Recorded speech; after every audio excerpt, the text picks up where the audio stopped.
Well, when the chaplain came in, shook his head and told us there was nothing we could do but pray. And we were like, what?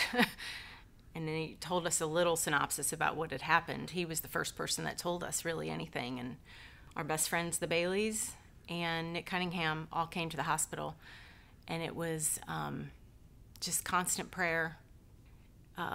We all prayed so much. Everyone prayed so much around the world. And he tells us that's why he's alive. When Hunter and I were in the Rehab Institute in Chicago, it was very scary. We weren't sure what was going to happen. I had to take him on an airplane, and it was quite an adventure. While we were there, he was there 10 weeks and learned how to do what he could, and it came time for us to come home. We had no place for him. We have a 2-story house with a tiny little powder room in the bottom floor. And the bedrooms and No upstairs. bedrooms.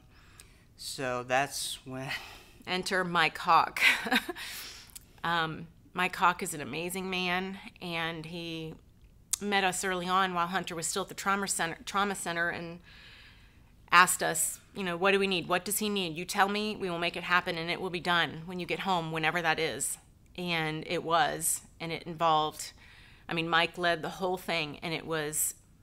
transforming our garage into a place for Hunter. It's an accessible apartment and involved people giving of their time, electricians, plumbers, painters, insulators, bricklayers, so many people, concrete company. Heating and air conditioning. Oh, Malia, yes. And all these people were either associated with our community church, Ginghamsburg, or Tip City associates of members of Ginghamsburg.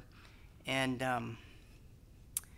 community is a wonderful word to us. It entails a lot, and it involves so many people that have helped us in this transformation this last year, from the house to, we have a 12-year-old daughter, and the community came together. Yeah, it was a combination of collaboration of so many people from just all over the place, and each person had a part.